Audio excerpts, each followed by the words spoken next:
I will begin with thank you to Tom and Jan for hosting this. I've certainly found it a wonderful resource in these crazy times. So I will begin with an explanation. This last term, I was teaching Herodotus in a graduate seminar. And during the quarantine, specifically book 6 with the new green and yellow by Hornblower and Pelling. As I worked through the text with my students, I was struck by the number of times we encountered a word that rarely occurred in Herodotus, but when it did, it was found again close together with the first occurrence. This situation seemed odd to me. Even allowing for his own idiolect to change over time, there ought to be a fairly random distribution of twice occurring terms throughout the history, unless, of course, other factors were at play. I should also make clear at the start what I mean by doublet. I do not mean either a single scene that is referred to later, say the constitutional debate, or to obvious historiographic twins, either named by Herodotus, for instance, the two queens named Nitocris, or who are presented by Herodotus through a multitude of parallels. So, for instance, Cambyses and Cleomenes, though in both cases I will have something to say about the details from Herodotus's portraits of these two and other parallel figures. I mean instead twice occurring words. This often means simply words that are used twice by Herodotus, but I will also be including words that occur more often, but only in two distinct places. For instance, apleistos, which Powell lists as occurring 3 times, but 2 of which are so close together, the same paragraph, that I count them as functionally, from my perspective, 1 instance. I have also not considered proper nouns. I chose doublets because they are simpler to study than words occurring in greater number, but nonetheless still raise issues that I think are worth looking at. Let me be clear. I am sure that there are repetitions in larger numbers that are significant, as well as, of course, once occurring terms, and at the same time, that not all doublets are in fact important. But then how are those doublets that I'm going to be talking about significant, according to my analysis? I will preview my main points. Some doublets are useful for demonstrating possible units of composition, or if widely separate, the connection of logoi over larger bits of textual space. Others, and including those that are found separated by a lot of text, suggest thematic connections between logoi. And finally, others, while perhaps suggesting thematic connection, without doubt illuminate structure, thought, and expression of Herodotus himself. One final matter. Before looking at a few representative cases, I need to point out that I have avoided stating what meaning or meanings these doublets may have had for Herodotus, and crucially and relatedly, whether these doublets were deliberate. These questions are, of course, already wired into the categories I have just outlined. Doublets showing composition layers or units could be either deliberate or unintentional. Doublets demonstrating thematic links would presumably have to be deliberate, and doublets that reveal Herodotus's manner of thought and presentation could also be deliberate or not, but are perhaps more illuminating when not, showing us his habit of mind, as it were. I will begin. Okay, there. I will begin my detailed discussion of doublets with what I take to be a fairly straightforward case. The verb ap ameleo occurs twice in Herodotus, both in Book 3 in the same logos, but of 2 different people, 42 lines apart, and nowhere else at all in the history. In both places, we find the identical form, the perfect passive participle ap emelemenos. And these are the passages you see on the screen now. Having seriously injured his foot dismounting from a horse during a hunt, and after Egyptian doctors not only had failed to treat the injury, but in fact made it worse, Darius summons the Crotoniate doctor Democedes. This man, when they sought him out among the captives of Oroetes, somewhere or other, uncared for, they brought Esmeson, dragging his fetters and clothed in rags. Democedes' success in treating Darius's injury leads, of course, to a massive change in fortune for him, and after he also treats Atossa, a massive change for Persia and Greece as well. A page and a half after his treatment of Darius, we find Democedes helping others, having saved the Egyptian doctors who had failed to heal Darius from grisly execution, being impaled, Democedes also secures the release of an Elean mantis. And this is the second passage. An Elean mantis who was in the retinue of Polycrates and who had been uncared for among the captives, him Democedes rescued. Democedes and the mantis were captives together in the same group under the control of Herodotus, both having earlier been in the service of Polycrates. But of course, the larger point of the detail about the rescue of the Elean mantis is that it stresses, I think, the solidarity Democedes felt towards his fellow captive, something that is arguably also present in his effort to save the Egyptian doctors. In fact, already in the Odyssey, doctors and mantes are linked together in the class of demiurgoi, and I've put this passage on the screen as well. Alan Griffiths believes that Democedes' intervention on behalf of the rival Egyptian doctors is a folk tale motif, and perhaps the same can be said for the mantis. The solidarity between the two is emphasized by the identical wording found in connection with both Democedes and the Elean mantis, describing their pathetic state of imprisonment. Note, among the captives, the same phrase, entoisi andra podoisi. I'm fairly certain that Herodotus meant this connection to be felt, but I cannot be sure. Let me now take on a meteor example. As Griffiths has shown so well, Cambyses and Cleomenes are very much historiographic twins. Their careers parallel each other in a number of striking ways. Both commit religious crimes, among other misdeeds, and prominent among these, entering sacred space from which all save for specified persons, sacred space which has been kept apart for all except for specified persons. In the case of Cambyses, in Book 3, Herodotus reports that he entered also the temple of the Kaberoi in Memphis, into which it is not lawful for anyone to enter, that is, other than the priest. Having first repeatedly mocked the images there, he burnt them up. Ou themeton esti esienai alonge eiton hierea. The reference here to the Kaberoi is tricky. They seem to be the sons of Hephaestus or Ta, but it's a bit obviously in question. There's a very helpful passage in Strabo that I refer to here as well. When we turn to Cleomenes, it is important to note we are now in Book 5, so not at all close together as in my first case. There we learn that when Cleomenes was just entering the sanctuary of Athena on the Acropolis as part of his attempt to install Isagoras as tyrant, he was stopped by the priestess who told them that it was not lawful for a Dorian to set foot in the sacred space. Ugar themeton Dorieusi parienai enthauta. Hornblower, in his commentary on this passage, is alert to the parallelism, and in fact notes others. At 681, Cleomenes wishes to sacrifice at Argos, but is temporarily stopped by the priest who states that it is not Hosion for a Xenos to sacrifice in that place. Cleomenes orders Helos, standing nearby, to drag the priest from the altar and whip him. He then held his sacrifice and returned to Sparta. This parallel throws up a couple of important points. First, what makes these doublets particularly noteworthy is that they almost always involve concepts that can be expressed differently with synonyms. Here in this case, outhemeton is not that different from oukhosion, as Hornblower for one is quick to point out. So we may be led to believe that Herodotus had a choice. He could have deployed outhemeton in all three cases, or oukhosion for that matter. But this leads to my second point. In this case, at least, perhaps not. Another example Herodotus cites as a parallel for 572.3 is IG 12.5.225 from Paros, stating that it was not lawful, ou themis, for a Dorian or for a slave to see the rites done for Kore of the city.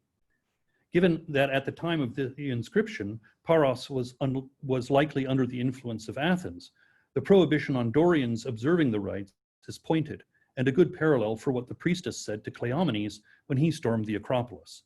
But note, in both cases, a normal human function is prohibited in temple space, entering and seeing. In the case of Argos, the action itself is a religious function, sacrificing. The first set of actions are not themis, but the second is not hosion, the key term for distinguishing human and divine in a cultic setting, especially regarding items that are potentially consumable in non-sacred matters, that is, money and food, for instance. For those of you who are wondering, Herodotus does use the expression euthemis, but only once, in connection with the illegality for Babylonian women to reject a coin tossed at them during the period of temple prostitution. On a much more speculative point, it may seem like I'm splitting hairs, but I note that the mocking that Cambyses does of the statues in the precinct of the Kabeiroi is kataskopsa, which can also mean to joke with, as at 173.1, when the pharaoh Amasis sports with his fellow symposiasts. Cleomenes, while no doubt deadly serious when confronted by the priestess, can be seen engaging in a kind of banter with her, the same kind of interchange and one-upmanship we see Amasis engage in with his friends. Given that so much else in the careers of the two men is paralleled, sometimes precisely, as when they are unaware of the name of the place that will seal their fates, it is tempting to think that Herodotus meant for a connection to be felt between the two uses of ou-themeton. But if not, we in any case have to assume that the paralleling of the two careers of Cambyses and Cleomenes runs very deep and is fundamentally structural. Again, remember, these are the only two occurrences of ou-themeton. Another strong case of a doublet involving rulers concerns the queens Nitocris and Tomyris, both from Book 1, and close to each other, though not from the same logos, as in the case of Democedes. In the coda to the story of Nitocris of Babylon's deception of Darius in the matter of her tomb above one of the city's gates, the Persian king finds a second text from the queen in the tomb, rebuking him for opening her crypt, even though another text had encouraged a future king to do so, but only if in real need. The rebuke is worded as follows. Here it is. Were you not greedy for money, aplestos eas crematon, and sordidly avaricious, you would not be opening up tombs of the dead. A little more than 14 pages later in the Huda OCT, we find Queen Tomyris of the Massagetai sending a message of warning to Cyrus after her son was captured in battle with the Persians, demanding his return. It begins, O greedy for blood, Cyrus, aplesta haimatos kyre. Having delivered her demand that her son be returned to her, she concludes her message, this same message to Cyrus, with a dire warning. If you will not do these things, I swear by the son who is the master of the Massagetai, truly, amen, I shall sate you with blood, even though you are insatiate. Kai apleston et onta. The use of the vocative adjective is noteworthy, paired as it is with the strong oath at the end of Tomyris's message. Adjectives in the vocative, especially when they are negative, are often spoken by oracles or even deities themselves directly to parties that have acted or tried to act against the divine will. It is as if Tomyris is taking on the voice of the divine here, and her oath oracular in force. There's a lot to think about here. First, I should point out that this is the case I spoke about at the beginning. Although technically aplestos occurs 3 times in Herodotus, functionally from the macro lens I am using, the second 2 uses, bookending as they do the same message from Tomyris to Cyrus, I am counting as 1. The larger point is not hard to make out. Eastern female monarchs, confronted by the aggression of a Persian king, give a 2-part communication to him, warning him against being greedy, using the metaphor of filling up. My inclination, again, is to view the 2 scenes as deliberately linked by Herodotus.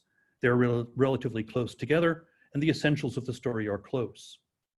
Herodotus gives us a good reason why Darius should not even be using the passage underneath the tomb of Nitocris, let alone opening it up.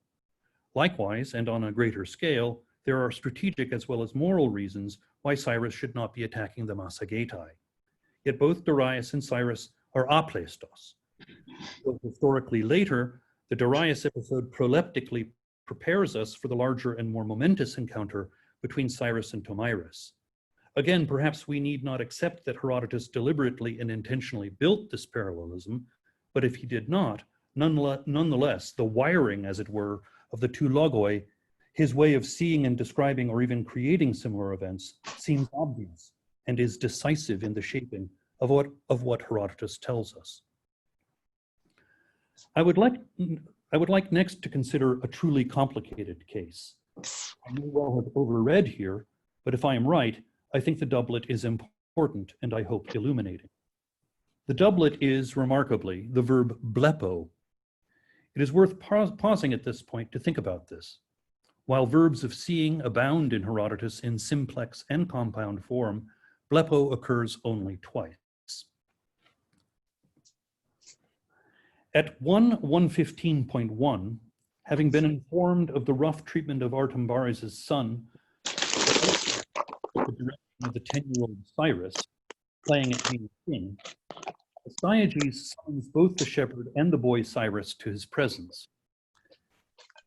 When they were both present, having turned his eyes on Cyrus, blepsas pros ton kyron, the first passage, Astyages said, "You, being the son of such a man as this, dared to treat with such injury the son of this man, who is among the first rank at my court." And he, Cyrus, answered as follows, "O Lord, O despota, I did these things to this boy justice," and so on. At 36.2, Cambyses, having been informed of the revolt of the pretending to be his brother Smerdis, believes that his henchman Prexaspes failed to carry out his earlier order to kill Smerdis.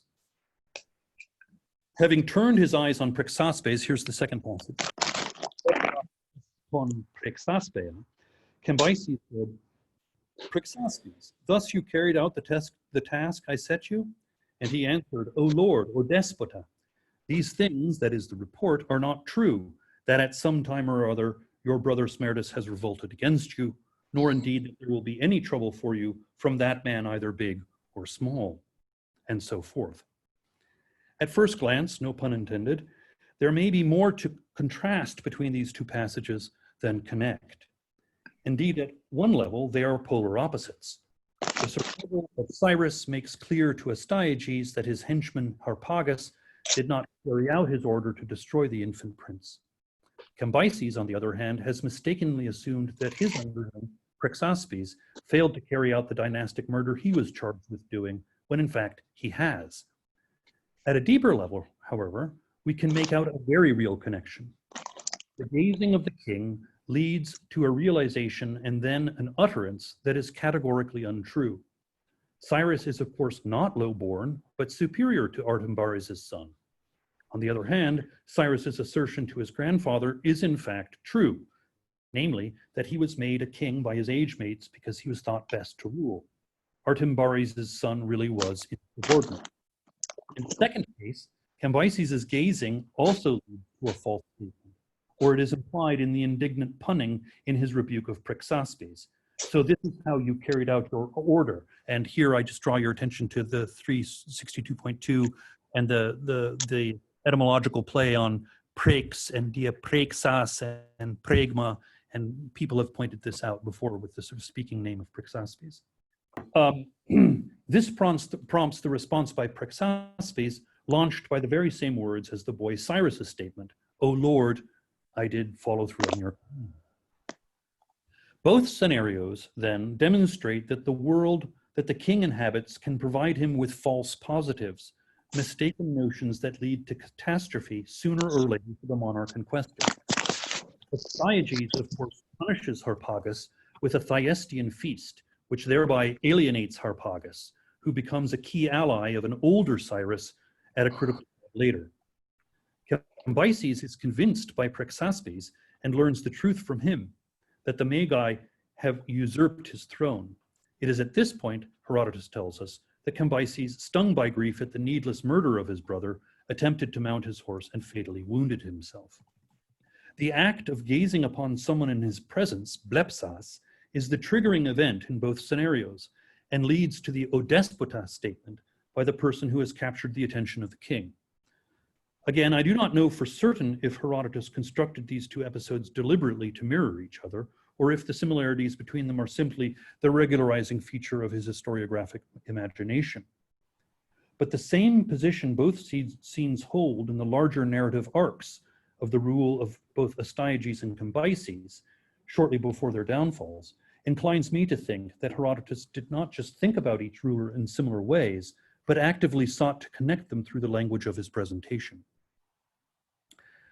I would like now to move on to two, or in fact, three pairs of doublets that help to articulate important phases in the story of Xerxes. The first pair concerns the term euprexie. At 749.4, in the course of expressing his reservations to Xerxes about the logistics of the invasion and the inherently hostile nature of the land and sea, Artabanus says, first passage here, "Earth is hostile to you in the following way. If nothing wishes to oppose you, to that degree the land becomes more hostile. To whatever extent you proceed further, always cheated of what lies next. There is no satisfaction, literally filling up, of success for humanity. Euprexies de uk esti anthropoisi udamia plethore." In Book 8, after his successful capture of the Acropolis and thereby the securing of the whole of the city of Athens, Xerxes decides to send a message back to Susa, to Artabanus. "Skonde Panteleos tas Athenas Xerxes ap epemse e Susa angelon hepea, Artabano angeleonta ten pareusan sphe euprexien." In addition to the repetition of euprexie from the earlier passage, here answering Artabanus's worries on the same subject, it is, I think, the pareusan that catches the eye. It isn't really necessary, of course, except that it limits Xerxes' success to the present, suggesting thereby perhaps its contingent status. The conquest of Athens is not permanent, and Xerxes' success more generally in the expedition, while perhaps having reached a high point now, will not last. This leads me to the second doublet that I see as related. At 7:8 beta 2, Xerxes states that he will not stop his efforts on behalf of Darius and the rest of the Persians until he captures Athens and burns it up. Prin e helot kai puroso. For the Athenians began doing adika towards himself and his father, a phrasing that of course recalls the all-important statement at 153, which I have here on the slide. Xerxes is thinking specifically of the Ionian attack on Sardis and the burning of its temples and sacred groves. At 8102, Artemisia encourages Xerxes to go back to Persia, leaving Mardonius behind, either to succeed in conquering Greece, in which case the victory would be Xerxes's, since he is king, or to fail, in which case the empire would not suffer much, since Xerxes would still be alive. With Xerxes alive, the Greeks will have many battles to fight, and a victory over Mardonius is simply the destruction of one of Xerxes' slaves. She then concludes her remarks with the following, the second passage here. "But you will march home having burned up Athens, the reason for which you launched the expedition. Purosas tas Athenas ab elas." The key word is obviously puroo, to set fire to, burn up. Obviously, the astute Halicarnassian queen has read the situation well and is giving Xerxes useful cover and reassurance that his pretty ignominious flight back to Persia is okay. This she does by reminding the Persian king that his stated goal for the expedition was the destruction of Athens by fire. I believe that this pair of uses of puroo has to be a deliberate doublet. Even though Artemisia was probably not at the council at the beginning of Book 7, when Xerxes framed his plan, it was a sulogos epikletos perseon ton ariston, she seems to be clearly referring to the destruction by fire of Athens that Xerxes announced as the main strategic goal of the expedition. And a subsidiary point, Herodotus knows a lot of words for destruction by fire, but reserves puroo for these two passages. Indeed, when Herodotus deals with the actual events of the capture of Athens in his narrative, his description culminates at 853.2, where he reports how the Acropolis was finally taken, Sardis-like, when a secret entry was observed and the wrong wooden wall set on fire. The Persians killed the priests, and when all had been overwhelmed by them, having plundered the temple, they burnt down the entire Acropolis. Ton hieron sulesantes en epresan pasanten acropolin. Note especially en epresan. It is precisely right after this notice by the narrator of the destruction of the Acropolis that we learn that Xerxes sent his message to Artabanus announcing his present success or good fortune, ten pareusan euprexien. The two doublets of euprexie and purao intersect and help to build connections outward to other narrative threads from Xerxes' planning and understanding of his own campaign. The Ionian revolt, specifically the burning of Sardis, is brought squarely into the picture as the justification for Xerxes' invasion. Furthermore, this wrong is characterized in language that makes us return to the words of 153 and the largest narrative arc of all in the history, the conflict of East and West. We could extend this complex of doublets out even further, though perhaps more speculatively, if we keep hold of a detail from 853.2 that all had been overwhelmed by the Persians on the Acropolis. Epe des pantes kat estronto. Although I recognize that this temporal clause is a typical feature of Lexis e Romene, it is redundant, reminding us of what we already know, namely what happened to those unfortunate Athenians on the Acropolis who came under the power of the Persians. We have already been told that when they realized their defense was lost, some committed suicide while others fled for refuge into the megaron of the temple, and that the priests were all slaughtered. But if in some sense Otios, kat estronto, does do one thing beyond summarizing what we already know, you will not be surprised to learn that this use of kat estronto, too, is one mention in a doublet.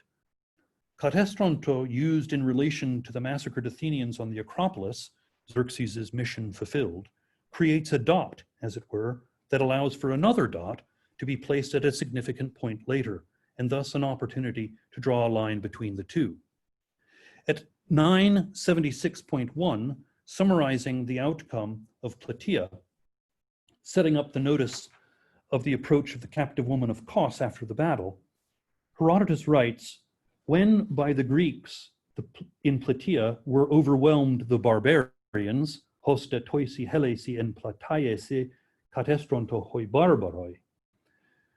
The use of hoi barbaroi here instead of persai or medoi is noteworthy. The smaller arc of the narrative of Xerxes' invasion has now joined the larger story of the conflict between East and West, even that of erga tamen helesi tada barbaroisi apodechthenta announced in the proem. It is unambiguously closural, as I think the subsequent scene involving the woman of Kos. And so, if true, all three doublets help to integrate several of the most important narrative threads of the history into one structure of explanation. I could go on and consider more examples from throughout the history, but in the time remaining, I would like to shift gears a bit and consider doublets in a single book of Herodotus, Book 2. Here, partly out of necessity, availability in quarantine, but also partly because the work really does deserve close attention, I have been guided by the work of Seth Benardeti. While he can sometimes use the results of his word studies a bit like a blunt instrument, his observations are often productive. He does not speak directly to doublets as such, let alone doublets in single books, but over and over again he is alert to word preference by Herodotus, measured by frequency within books. A problematic approach to be sure, but still I think useful. An example. He begins his second thoughts in the 2009 reprint of his 1969 book, Herodotean Inquiries, with the following. Herodotus never uses DK in relation to Athens. It is peculiarly Persian. In its 50 instances, 25 are said either by or about Persians. Note, no argument or analysis here, just the statement of frequency and observations. Continuing on in this vein, when he comes to Egypt, Benardeti observes a couple of pages later, somewhat cryptically, Egypt is important for Herodotus inasmuch as the Egyptians are the religious people. Footnoting this remark, he says that Eusebes occurs only in Book 2, as does Hosea and Threskeie, and of the 16 occurrences of Hosios, half are in the second book. What Benardeti does not do with these references is observe that the first three terms are doublets. Indeed, it is worth looking a little closer at Eusebes, first because of textual issues, but secondly, because another approach to doublets is opened up. The difficulty with Eusebes at 2.133.2 is that the reading is uncertain. In the end, though, the difficulty is not, I think, significant. At 2.133, Herodotus relates that after the death of his daughter, the pharaoh Musarinus received an oracle from Buto stating that having lived for 6 more years, he would die in the 7th. Sending a complaint to the oracle, Musarinus pointed out that while his father and uncle, Cheops and Chephren, closed the temples of Egypt and were not mindful of the gods, and furthermore that they had even destroyed many men through their massive building programs, they lived long lives, whereas he, though pious, was soon to die. The key phrase is in Huda's edition, autos de eusebeon meloi tacheos huto teleutesein. Stein, Legrand, and most recently Wilson read here with family A and manuscript P, eusebes eon. The meaning is not changed, of course. I incline myself towards eusebes eon on the grounds that all the archaic and classical uses of the verb eusebeo in LSJ are from poetic authors. But this is not decisive, since Herodotus could just as easily have opted to use a poetic term. In any case, some 6 or so pages later, in Book 2, at 141, we are told the story of the priest pharaoh Sethos, who, despite divine assurance in a dream during incubation that he would be helped by heaven-sent helpers, he assembled a scratch army to meet Sennacherib at Pelusium. During the night, mice came and devoured all the leather equipment of the Assyrian army, forcing the invaders to flee and allowing the Egyptians to kill great numbers of them, defenseless as they were. At the end of the passage, we learn that a statue of the king still stands in the temple of Hephaestus, showing Sethos holding a mouse in his hand and with an inscription that reads, "Anyone looking upon me, let him be pious. Es emetes horeon eusebes esto." These are the only 2 cases of eusebes in the whole of the history, as Bernardetti observed. Or perhaps they are both hapax legomena, but still very closely related semantically and fairly near to each other in the text. Both passages are in fact dense and difficult, and being eusebes provides a way into interpreting each one.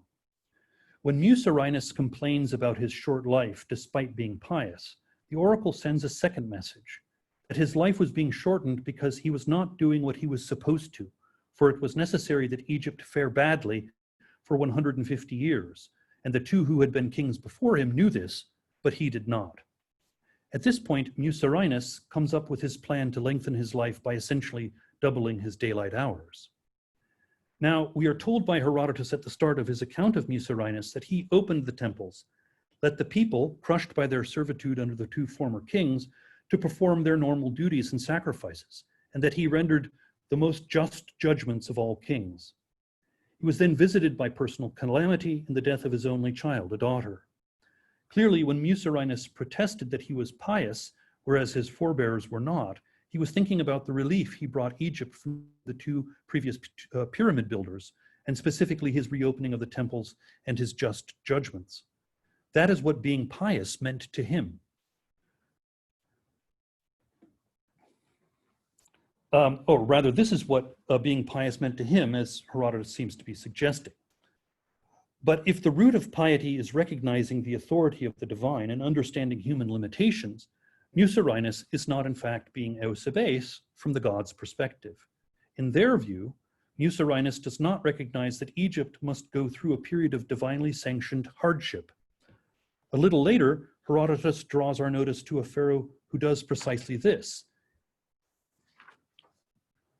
Anusis, the blind king who lives in the marshes of Egypt while the Ethiopian Sabakos rules for a divinely mandated 50 years. That's 2:139.3. Similarly, Sethos, for reasons Herodotus does not provide, despises and neglects the warrior class of the Egyptians. Specifically, he takes away from them lands that had been in their possession under the earlier kings of Egypt. Not surprisingly, when Sennacherib invades Egypt, the warriors refuse to defend the land. It is at this point that Sethos incubates in a temple and is told in his dream not to worry, that divine helpers would come and defend Egypt. In spite of this assurance, though, Sethos still musters a scratch army of traders and artisans to fight Sennacherib. Of course, they are not needed because the field mice do their job and render the Assyrian army weaponless. If we follow the logic of Herodotus's narrative, then, the statue of Sethos and its accompanying inscription would seem to be cautionary. You, onlooker, be Eusebes. Don't be like me. I ignored divine counsel, but now see I was wrong, or something like that. I should make clear that this is what seems to me to be the logic of the passage. Herodotus's notice of the statue suggests that it had survived to his own time. We need to be careful then. Herodotus is perfectly capable of producing monument novellen. Sometimes he recognizes them as such, as in the story of the handless female figures that accompany the cow sarcophagus of Mucerinus' daughter, but sometimes, or maybe more frequently, he doesn't. But to return to the idea of being eusebes, it seems to me that in both cases, the pharaoh in question turns out not to be eusebes, at least not in the way that the larger framework of the Logos suggests. In fact, the larger perspective is what is of interest to Herodotus and to us also. Both Mucerinus and Sethos, for all their qualities, Mucerinus really tries to be just and to improve the lot of the Egyptians. Sethos is a priest whose respect for and knowledge of the divine should be without question. They do not recognize the will of the divine and in fact work against it.